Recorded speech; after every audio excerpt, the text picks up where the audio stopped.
출애굽기 20장 4절로 6절의 말씀. 찾으셨으면 같이 한 목소리로 하나님의 말씀을 읽겠습니다. 시작. 너를 위하여 새긴 우상을 만들지 말고 또 위로 하늘에 있는 것이나 아래로 땅에 있는 것이나 땅 아래 물속에 있는 것에 어떤 형상도 만들지 말며 그것들에게 절하지 말며 그것들을 섬기지 말라. 나 내 하나님 여호와는 질투하는 하나님인즉 나를 미워하는 자의 죄를 갚되 아버지로부터 아들에게로 3, 4대까지 이르게 하거니와 나를 사랑하고 내 계명을 지키는 자에게는 1000대까지 은혜를 베푸느니라. 아멘. 예. 자, 프린트물 다 받으셨죠?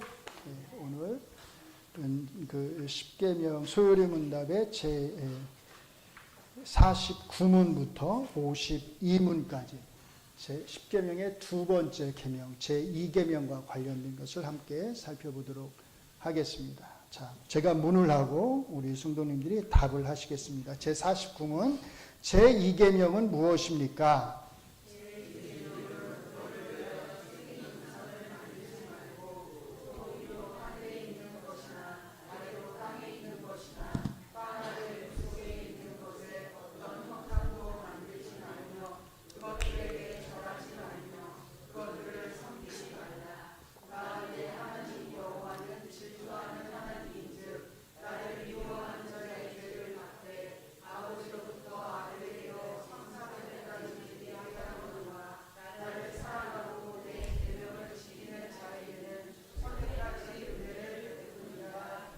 예, 제50문 제2계명에서 무엇이 요구됩니까?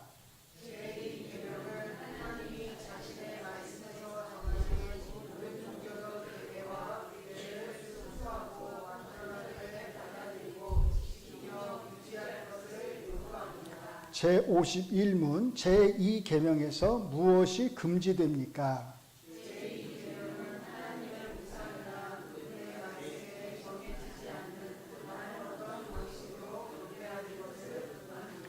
제52문 제2계명에서 부과된 논리는 무엇입니까? 제2계명에 부과된 논리는 미래에 대한 하나님의 주권과 하나님이 자기 자신의 경배에 대해 갖는 열심입니다. 예, 10계명의 제1계명이 예배의 대상으로서 오직 여호와 하나님 외에 참된 예배를 받을 수 있는 신이 없다는 사실을 말한다면 제2계명은 유일한 참 하나님으로서의 이 여호와를 예배하는 방법에 대한 말씀입니다. 먼저 우리는 이 말씀이 출애굽기 자체의 맥락 안에서 갖는 의미의 중요성을 인식할 필요가 있습니다. 출애굽기의 구조를 보면, 자, 여기 이제 19장부터 보시는 게 좋은데요. 19장에서 여호와의 시내산 강림에 대한 준비가 있고요. 20장에서 10계명을 주시는데 10계명을 주시는 말씀과 그 다음에 제단을 만드는 규정에 대한 말씀을 주십니다. 20장 20절부터 26절까지가 22절부터 26절까지가 제단에 대한 규정에 대한 말씀인데 이 말씀이 중요한 것은 이것이 신상을 만드는 것을 금하는 것과 연결되어 있기 때문입니다. 자, 같이 한번 읽어볼까요? 여호와께서 모세에게 이르시되 너는 이스라엘 자손에게 이같이 이르라.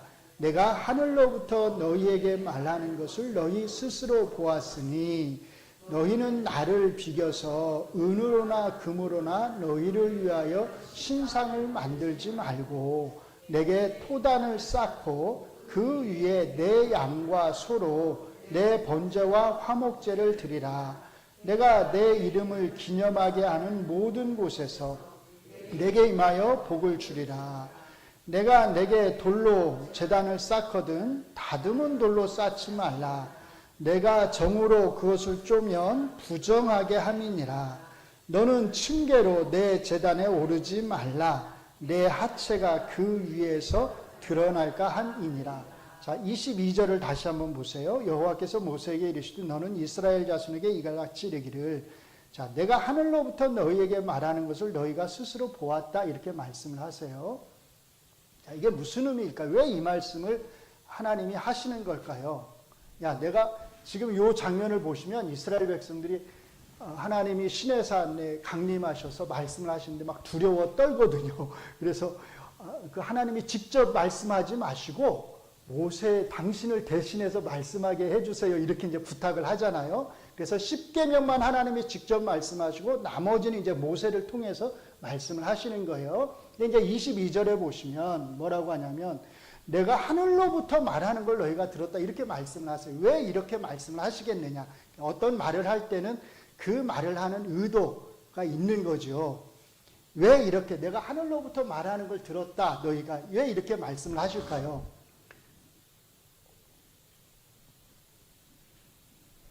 이게 지금 뭐와 관련된 거냐면 우상, 형상을 만드는 것과 관련해서 말씀을 하시는 거잖아요. 그러니까 포인트가 뭐냐면 너희는 내 모양을 보지 못하고 내가 뭐 하는 것만 들었다? 말하는 것밖에 듣지 못했다는 거예요. 내 형상을 너희는 보지 못했다.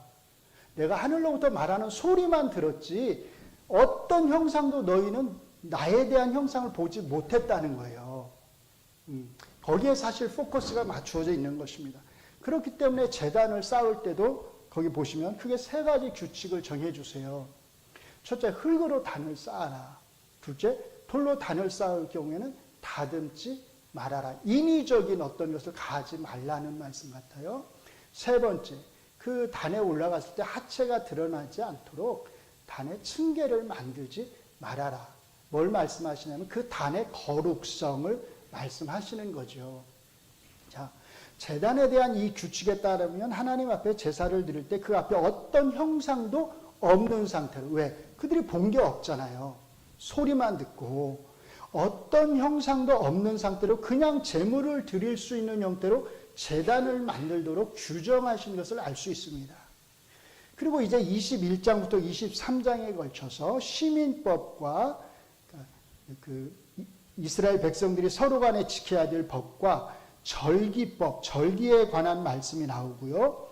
24장에서 하나님이 이렇게 10계명이나 모세를 통해서 하신 시민법, 절기법에 대해서 잘 따르겠다고 하는 이스라엘 백성의 다짐과 함께, 자, 같이 읽어볼까요? 거기서부터 시작. 하나님과 이스라엘 백성 사이에 뭐가요? 언약 체결이 이루어집니다. 몇 장에서요? 출애굽기 24장, 그러니까 19장부터 24장까지를 잘 염두에 두셔야 돼요. 이게 출애굽기에서 제일 중요한 장이에요. 19장부터 24장까지. 이렇게 언약 체결이 이루어진 후 이제 25장부터 31장에 걸쳐서 하나님은 모세를 시내산으로 불러서 본격적으로 이스라엘 백성이 하나님을 예배하는 데 있어서 필요한 장비들인 성막과 그 안에 들어가게 될 기구들, 그리고 성막의 뜰과 제사장의 옷 등 제사와 관련된 기구들을 어떻게 만들어야 하는지에 대한 규정들을 모세에게 지시하십니다. 이제 하나님의 백성이 되었으니까 하나님의 백성으로서 예배를 드리는 데 필요한 것들을 알려주시는 거죠. 그리고 이제 이 일을 다 마친 후에 마지막으로 증거판 2개에 하나님이 친히 글을 쓰시고 그것을 모세에게 주셨습니다. 문제는 이제 출애굽기 32장에서 일어납니다. 모세가 시내산에서 더디 내려오자 밑에서 기다리던 이스라엘 백성은 아론에게 가서 자기들을 위해 자기 자신들을 인도할 신을 만들어 달라고 요구합니다.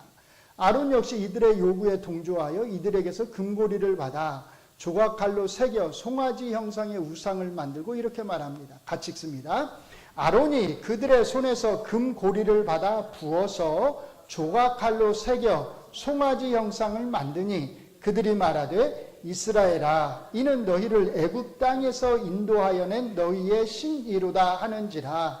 아론이 보고 그 앞에 제단을 쌓고 이에 아론이 공포하여 이르되 내일은 여호와의 절이니라 하니 이튿날에 그들이 일찍이 일어나 번제를 드리며 화목제를 드리고 백성이 앉아서 먹고 마시며 일어나서 뛰놀더라.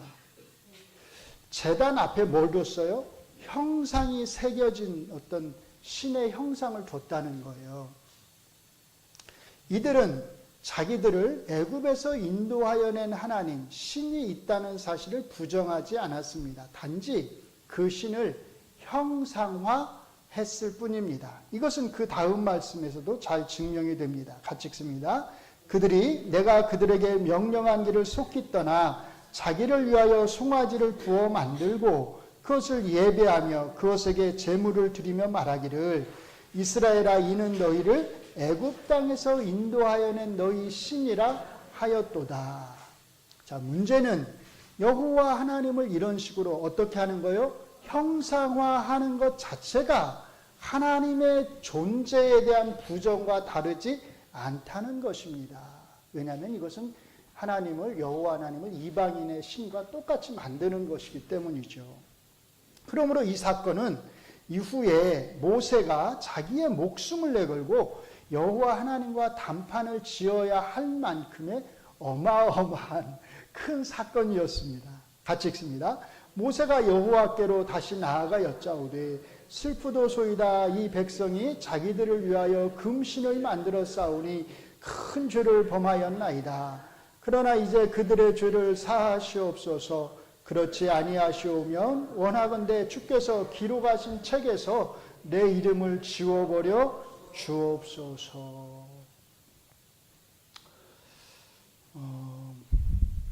왜 모세가 이렇게 기도하냐면 하나님이 이스라엘 백성을 다 멸망을 시키고 내가 너로 인하여서 너를 통해서 내가 다시 한 민족을 세우겠다 이렇게 말씀하셨거든요.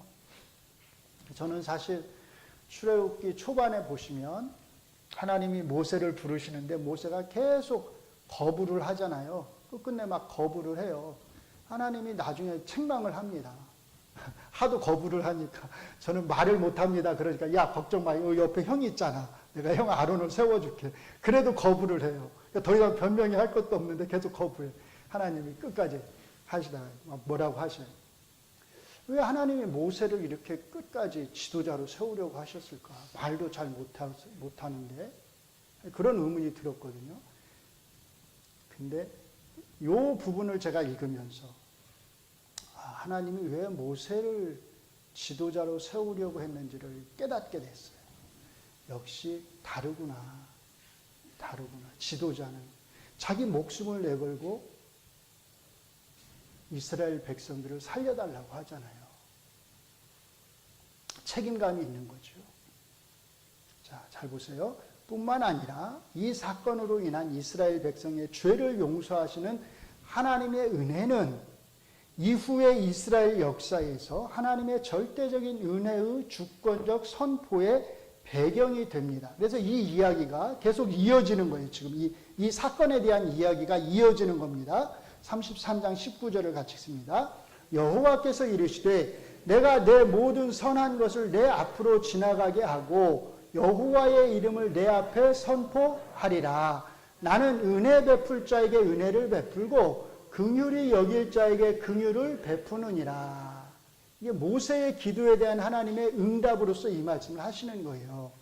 그래서 로마서 9장 15절에서 바울 사도는 바로 이 말씀을 인용하여 하나님이 에서가 아닌 야곱을 택하신 것에 대해 그 하나님의 은혜의 정당성을 변호하게 됩니다. 같이 읽습니다.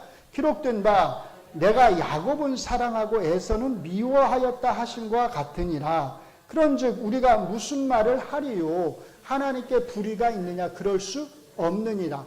모세에게 이르시되 내가 긍휼히 여길 자를 긍휼히 여기고 불쌍히 여길 자를 불쌍히 여기리라 하셨으니 그런즉 원하는 자로 말미암음도 아니요 다른 밧질하는 자로 말미암음도 아니요 오직 뭐라고요? 긍휼히 여기시는 하나님으로 말미암음이니라. 이제 바울 사도가 놀라운 말씀을 인용하는데 왜냐하면 바울 사도께서는 에서와 야곱, 모세 시대의 이스라엘 백성 그리고 로마서의 서신을 받는 이 로마 교회 공동체 성도들 이 사람들을 세 부류죠. 어떻게 보면 이들이 살아가는 역사적 배경은 사실 각기 다르다 하더라도 이들이 하나님의 백성으로서 누리는 그 구원의 은혜를 누리게 된 그 조건 주권을 뭐라고요? 긍휼히 여길 자를 긍휼히 여기시는 하나님의 절대적인 은혜 외에 다른 것이 없다고 말한다는 것이에요. 특별히 이 말씀의 배경으로 시내산의 우상 숭배 사건을 언급하시는 목적은 이 사건으로 인해서 원칙상 아까 어떻게 돼야 된다고요? 모든 이스라엘 백성이 다 멸망했어야 하지만 긍휼이 크신 하나님의 은혜로 이들이 멸망하지 않고 살아남을 수 있었다는 것입니다. 그러므로 긍휼히 여길 자를 긍휼히 여기시는 이 말씀의 배경에는 그 다음에 이제 하나님이 하시는 말씀인데 은혜롭고 노하기를 더디하시는 하나님의 은혜에 대한 말씀이 있습니다. 같이 읽습니다. 여호와께서 그의 앞으로 지나가시며 선포하시되 여호와라 여호와라 자비롭고 은혜롭고 노하기를 더디하고 인자와 진실이 많은 하나님이라. 인자를 천대까지 베풀며 악과 과실과 죄를 용서하리라. 그러나 벌을 면제하지는 아니하고 아버지 악행을 자손 3, 4대까지 보응하리라. 인자는 천대까지, 죄는 3, 4대까지. 32장에서 벌어진 그 우상 숭배 사건에 대한 그 하나님의 그 은혜에 대한 이야기가 34장 여기까지 계속 이어지는 거예요, 사실은. 자, 그러므로 바울 사도께서는 전체적으로 멸망을 받아 마땅한 이스라엘 백성이 어떻게 오직 하나님의 긍휼하심의 은혜로 살아남게 되었는지에 비추어서 그 역사적 맥락에 정확히 맞게 말씀을 적용하여 우리에게 해석하고 있는 것을 알 수 있습니다. 자, 같이 읽습니다. 제가 강조하고 싶은 것은 첫째, 뭐예요? 시내산에서 행해진 이 우상숭배 사건, 하나님을 형상화한 이 사건이 이스라엘의 멸망을 초래할 수 있을 정도로 중대한 사건이었다는 것을 알아야 한다는 것입니다. 둘째, 그럼에도 불구하고 이 사건이 이후의 구원 역사에서 하나님의 긍휼하신 성품과 절대적인 주권적 은혜를 보여주는 사건으로서 우리에게 어떻게 적용되고 해석되는지를 알아야 한다는 것입니다. 이게 놀라운 거예요, 사실은. 그러면 우리는 하나님의 성품이 얼마나 놀라운지 알 수 있을 뿐만 아니라, 그러니까 이 사건을 우리가 잘 살펴보면 야, 우리 하나님의 성품이 이런 성품이시구나라고 하는 걸 알 수 있다는 거예요. 우리에게 주어진 은혜가 얼마나 자격이 없이 주어진 은혜인지를 깊이, 정말로 깊이 깨달을 수 있을 것입니다. 같이 읽습니다. 빨간 글씨. 유일하신 여호와 하나님에 대한 바르고 참된 예배는 바로 이런 은혜에 대한 바른 인식에서부터 나오는 것입니다. 여기가 예배의 출발점이다라는 것입니다. 소요리 문답의 제50문은 이 바른 예배의 방식에 대해 답하고 있으며 하나님이 자기의 말씀, 즉 성경에서 정하신 종교적 예배와 규례에 따라서 예배해야 한다고 말합니다. 그래서 웨스트민스터 총회에 참여했던 151명의 교직자들이 제일 먼저 행한 작업이 뭐였냐면 예배 모범을 만드는 것이었습니다. 공예배에 들어갈 기본적인 요소들로서 성경 봉독, 찬송, 기도, 설교, 헌금 등이 있어야 한다고 말합니다. 물론 이것 외에도 더 첨가할 수 있지만 기본적으로 예배에는 이런 요소들이 공적 예배에 들어가도록 해야 한다는 것입니다. 예배의 순서에 대해서는 자유롭게 정할 수 있으나, 자, 같이 읽을까요? 전체적으로 뭐를요? 설교를 중심으로 해서 균형을 잡는 것이 좋다고 생각합니다. 특별히 우리 개혁주의 장로교회에서는 예배의 형태와 관련해서 모든 공적인 예배에서 모든 교회가 따라야 할 규정적인 원리가 있다고 생각했습니다. 크게 세 가지만 살펴보면 다음과 같습니다. 자, 첫째, 같이 읽습니다. 전체적인 예배의 분위기와 관련해서 그 역사적이며 개혁적인 개신교 예배는 장엄하며 단순하고 하나님을 경건하게 찬양한다는 것입니다. 예배는 특별히 이게 굉장히 이 의식이 강했어요. 우리 이 선배님들은 하나님의 존전에서 코람 데오 의식이 굉장히 강했습니다. 하나님 앞에 있다는 거예요. 오직 하나님에게만 드려지는 것임을 인식해야 합니다. 그러므로 예배에 방해가 되는 행위들을 해서는 안 됩니다. 또 하나님을 찬양한다고 지나치게 자기 감정에 치우치거나 방종한 행위를 그 앞에서 해서는 안 된다라는 것이에요. 이와 관련해서 제가 좀 한 가지만 좀 보충 설명을 드리면, 이번 60주년 행사를 하면서 사실은 제가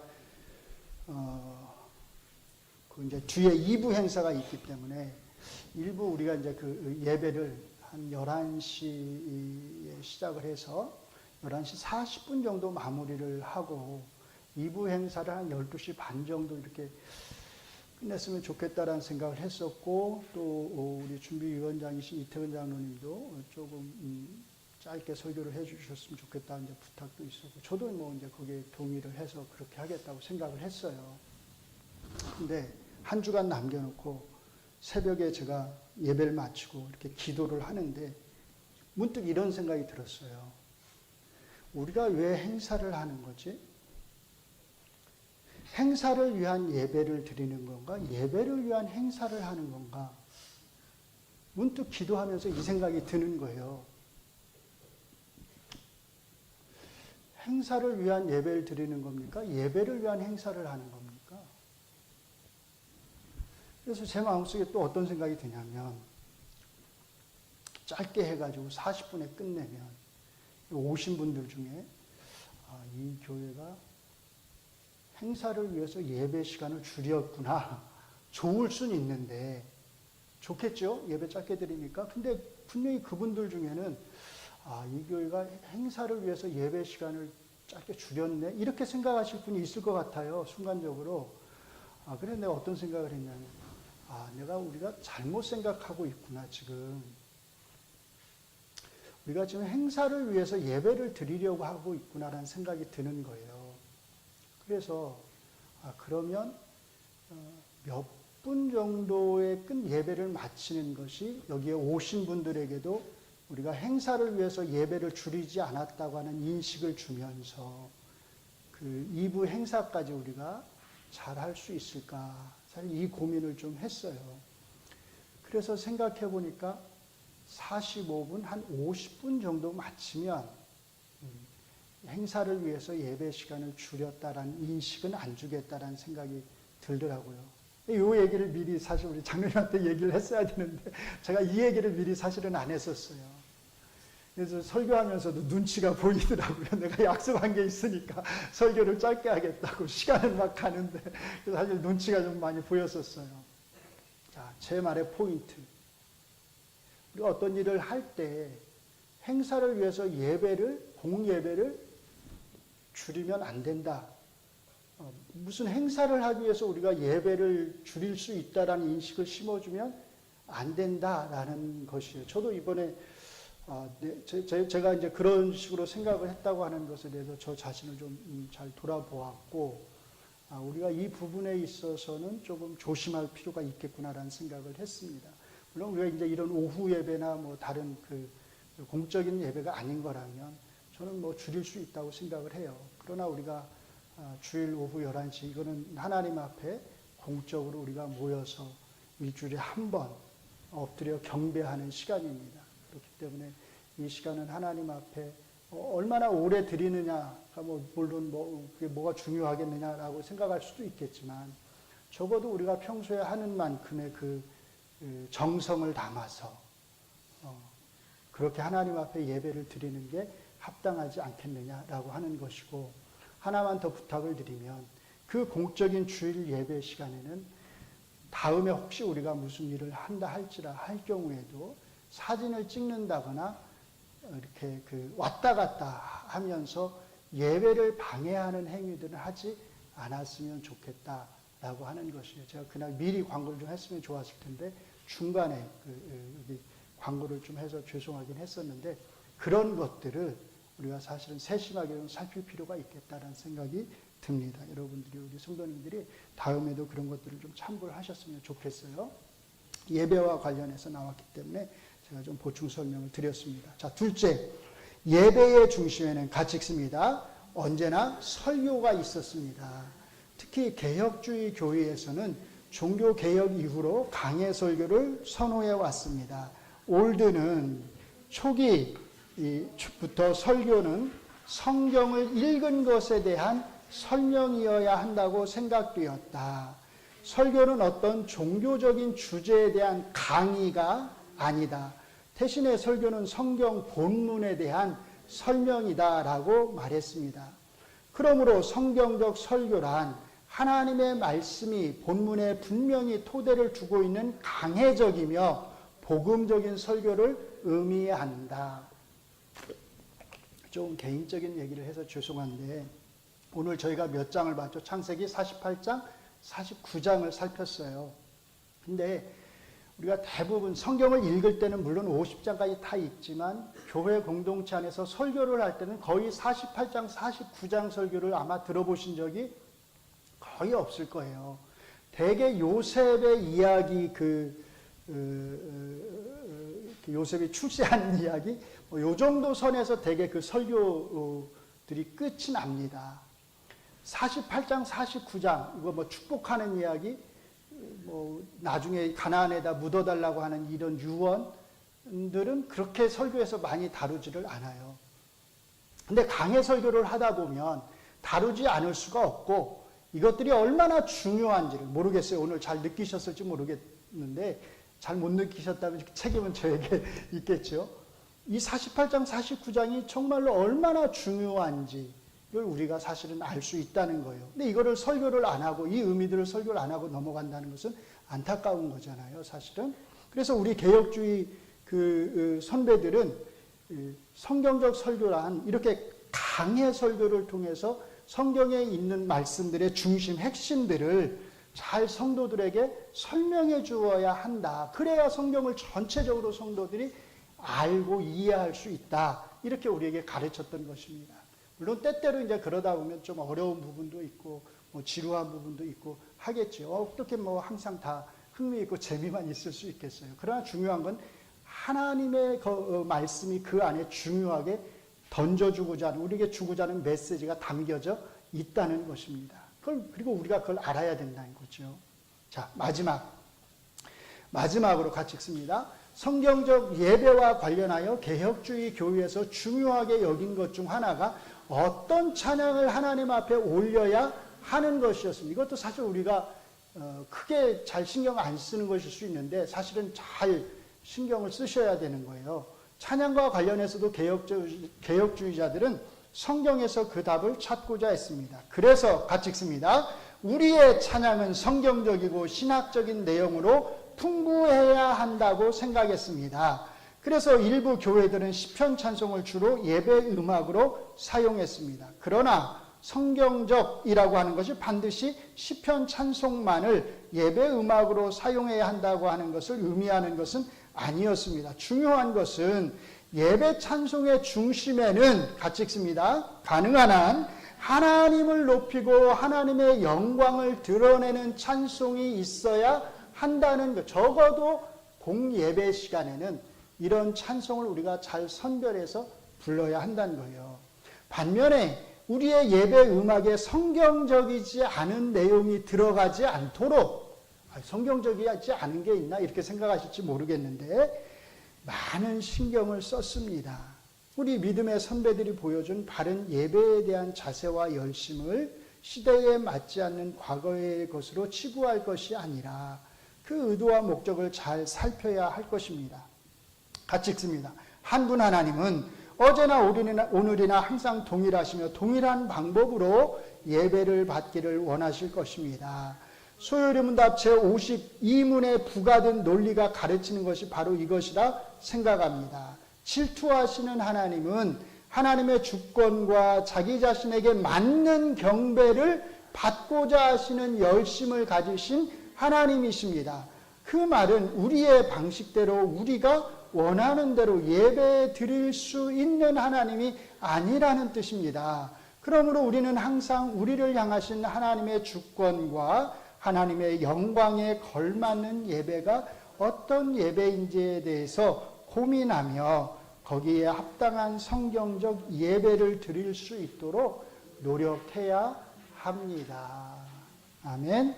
예, 우리 교회가 이런 예배를 드릴 수 있는 그런 교회가 될 수 있기를 바랍니다. 기도하겠습니다. 우리의 예배를 받으시기에 합당하신 하나님, 그리고 하나님이 기뻐하시는 방법대로 우리가 또 하나님을 예배하기를 원하시는 하나님, 우리의 감정이나 우리의 생각에 치우친 예배를 드리는 것이 아니라, 또 그런 찬양을 드리는 것이 아니라, 또 그런 말씀을 전하는 것이 아니라 하나님 중심의 찬양과 말씀과 기도로 하나님을 예배할 수 있도록 우리를 지켜 보호하여 주시옵소서. 하나님의 교회의 주인은 오직 하나님이시고 모든 영광과 찬송은 오직 하나님을 향해 있어야 한다고 하는 사실을 잊지 않게 하시고, 사람에게 잘 보이기 위해서, 사람의 마음에 맞추기 위해서 우리가 하나님의 예배를 소홀히 하거나 경홀히 여기지 않도록 늘 우리 자신을 잘 돌아보게 하여 주시옵소서. 예수님 이름으로 기도합니다. 아멘.